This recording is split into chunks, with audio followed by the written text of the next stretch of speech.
There's no guarantee that Microsoft's going to extend it one more full year of extended security updates. Microsoft has not brought normal support back. Is Windows 10 going to stop working? Can I enroll later? Does this ESU update your Windows security? All of a sudden, websites started not working. What if I have to reinstall Windows? So what should you do next? Use that extra time to make a plan. That's an important fact that a lot of people aren't mentioning. If you thought Microsoft hated you because they ended support for Windows 10 and kept trying to push you to Windows 11, apparently they love you again because now they want to give you a gift. One more full year of extended security updates. The Consumer Extended Security Updates Program, usually called ESU, now continues through October 12th of 2027. And if you're already enrolled, Microsoft says that that extra year will be added automatically. No more re-enrollment, no more extra money out of your pocket. But before you start feeling too much love, there are a few Microsoft-style hoops that you have to jump through. So today I'm going to show you who qualifies, what it costs, how to enroll, how to switch back to a local account, what to do if the enrollment option is missing, and what your choices are afterwards. So let's talk about what Microsoft actually extended. Now, normal Windows 10 support ended October 14th of 2025. Microsoft has not brought normal support back. The ESU program only provides critical and important security updates. It doesn't include new features, cosmetic improvements, normal non-security fixes, or general Microsoft technical support. Microsoft now says the ESU program is going to be extended until October 12th of 2027. Think of it as a temporary security bridge. It gives you a little more time to use Windows 10 without having to necessarily migrate or buy a new computer, but there's no guarantee that Microsoft's going to extend it after 2027. So you might be asking, do I qualify? Well, first of all, your computer needs to be running at least version 22H2. Eligible editions for the ESU are going to be for Windows 10 Home Edition, Pro Edition, Pro Education Edition, and Windows 10 Pro for workstations. The computer must be fully updated, and the Microsoft account used for enrollment must be an administrator account and cannot be a child account. So to check the version of Windows that you have, press the Windows key and the letter R, and in that run box, type in WinVer, W-I-N-V-E-R, and then press Enter. You should see Windows version 22H2. So this consumer program is designed for personal computers only, a device that's managed by your employer, by your school, business domain, or one of those mobile kiosk type things. Those are going to require a commercial ESU license. And if I'm not mistaken, it's around $60, $61 a year. So ultimately, what does it cost? So Microsoft currently has 3 methods for you to enroll in ESU in the United States, and that will vary by region. So you can either synchronize your computer via Windows backup to Microsoft, and that's not going to cost you anything. You can redeem 1,000 Microsoft reward points, which you can get by using Bing as your default search engine, or you can make a one-time purchase of $30 plus tax. All 3 of these options are going to give you extended support until October 12th of 2027. Depending on which one you use, doesn't matter. The support end date is the same. Now, if you've already enrolled for the 2026 end date, you shouldn't have to do anything. This should be automatic for you. And it's also important to mention that one ESU license covers 10 machines under the same Microsoft account. So yes, there is an official no additional cost option, but it does require a Microsoft account and Windows settings synchronization. So the first thing we need to do is prepare the computer. And before enrolling, you definitely want to back up any of your important files. Now, ESU should not erase anything. I've never seen that happen, but your personal data should always exist at least in 2 places. So you definitely want to make sure you back up. Next thing we need to do is verify that Windows is activated. You're going to open Settings, choose Update and Security, and then select Activation. Then open Windows Update and install every update that's available to you. Restart the computer, return to Windows Update, and check again. And just continue that until Windows Update reports that you're fully up to date.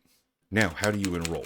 So you're going to remain on the Windows Update page. If the computer qualifies, you should see an Extended Security Updates section with an Enroll Now option. If you do, go ahead and click Enroll Now. Now, if you normally use a local account on your PC like I do, you will be asked to sign into a Microsoft account. And that's not going to change anything as far as the way you log into your computer, because we're going to roll you right back to a local account once you're enrolled. So choose the enrollment plan that's available to you, either Windows Backup, Reward Points, or the one-time purchase. If you choose Windows Backup, read those screens carefully, because again, OneDrive can sneak right in the back door, and now all of a sudden everything you have is synchronizing to Microsoft. We don't really want that. Now remember, synchronizing Windows files is not the same as a backup. Windows may offer to synchronize your desktop, your documents, and your pictures using OneDrive. So make sure you definitely check your available storage before you start. So once you go through the enrollment process, go ahead and return to Windows Update and then confirm that the computer actually shows as you are enrolled until 2027. Now, if you wanted to go back to a local account, we need to switch that back. If you're already using a Microsoft account, then this part isn't necessary. Signing into Microsoft for the purpose of enrollment does not mean that you have to use Microsoft to log into your computer. That's the main difference between a Microsoft account and a local account. So once you have confirmed your enrollment, go ahead and open Settings, choose Accounts, and then select your account info. And then just simply click Sign in with a local account instead. You will need to verify with your password or PIN that you used for the Microsoft account. After then, you can just go ahead and create the local username and password that you want to use, add a password hint if necessary, select Next, and then choose Sign Out and Finish. Then the computer is going to sign you out. Just sign back in using your local account and you're back to good. All your desktop documents, downloads, pictures, all that stuff should be exactly where they were. You didn't change anything except briefly how you log into the computer. You did that just to get the enrollment, and then you're going to go back to the local account. So it shouldn't have changed anything for you. If you are using a local profile, go ahead and sign back into it. Go back to Windows Update and make sure that your enrollment is still confirmed. This is especially important if you chose the Windows Backup option. If Windows says the account requires attention, then just reconnect that same Microsoft account that you used for enrollment. So what if Enroll Now is missing? So if Enroll Now does not appear, check these things in order. First of all, make sure that WinVer shows Windows 10 version 22H2. And if it doesn't, you're going to need to continue to run Windows updates until you are finally on version 22H2. And then make sure you've installed every Windows update that's available to you. Restart the computer, check it again. Definitely confirm that Windows is activated. And then also make sure that you're running an eligible version of either Windows Home, Pro, or one of the versions I listed earlier. And if it's still not available, you want to go to Settings, then Accounts, and then Access Work or School, and check whether the computer is actually connected to a business or school organization. That will prevent you from doing the ESU enrollment. Now, Microsoft previously released an update fixing situations where the ESU wizard opened for a second and then immediately closed. So being fully updated with your Windows updates does matter. You just may not have that fix yet, so make sure you update. The one thing I will absolutely tell you is if for some reason the enrollment does not show up, don't go downloading ESU activators or run some unknown script that you saw off of some website somewhere. It's just going to cause problems. Just let the Microsoft Windows update process happen. It may not happen for you today. It may be tomorrow or the next couple days, but it eventually will happen. So here are some quick answers to some common questions. The number one question I get from everybody is Windows 10 going to stop working when the ESU expiration date happens? No, absolutely not. Windows 10 will work until 2030, 2050. As long as the hardware is good, the Windows 10 is going to continue to work. The problem is the security risks that you incur by not enrolling in this program. And then after that program date is over, you are going to no longer get updates, which is part of the reason why Microsoft is pushing you towards Windows 11. But you do not have to. Your Windows 10 machine will run forever. Just be aware that if there is a really big security risk found, then you will not be able to patch your system accordingly. So just be aware of that. Second question, can I enroll later? Yes, Microsoft says you can enroll anytime up until October 12th of 2027. You can enroll the morning of, but the point is to get those security updates as far in advance as possible, because hopefully by October 12th of 2027, they will have fixed just about every vulnerability. You don't want to wait until the very last minute, because that kind of defeats the purpose. Next question is, does this ESU update your Windows Security or Defender, Microsoft Office, and other programs? So this is specifically for the Windows security patches. The definition updates for your built-in antivirus, Defender, or Windows Security, they're going to continue to happen no matter what, even if you don't enroll. But your web browsers, Microsoft Office, your accounting software, printer, utilities, things like that, those are not going to be updated at all. They have their own support schedules that are controlled by the vendor. It has nothing to do with Microsoft.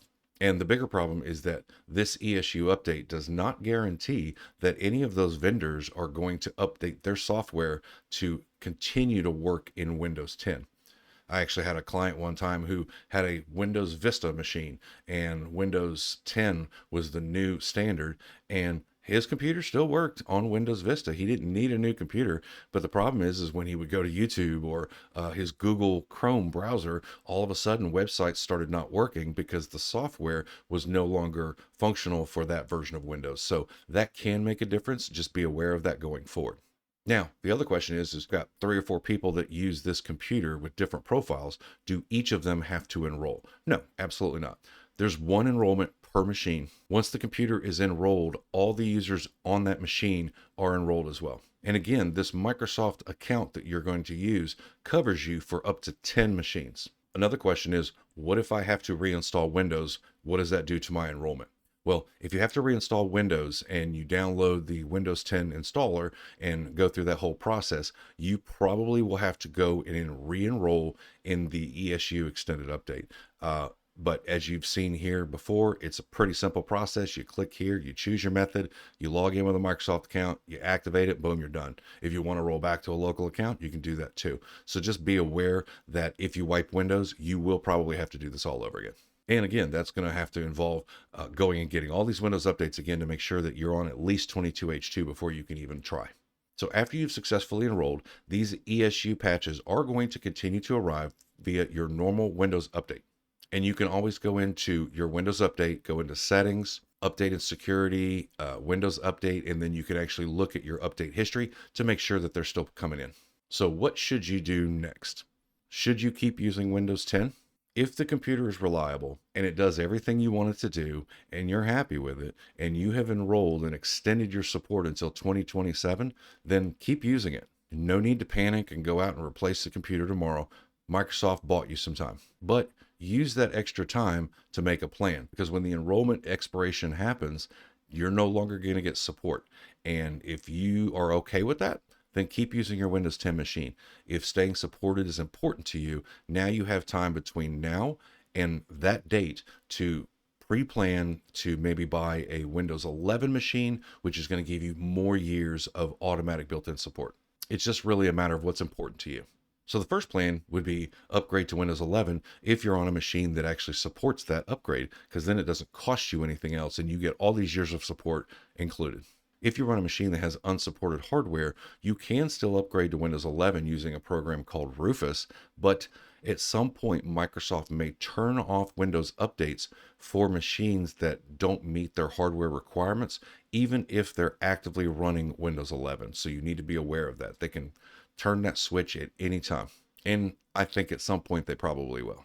The Rufus software I was just talking about allows you to install Windows 11, but it has bypass features that ignore the TPM and secure boot and hardware checks. If you have an older processor that doesn't meet the guidelines, it just bypasses all of that and just lets you install Windows 11. But again, you're going to run into some potential issues.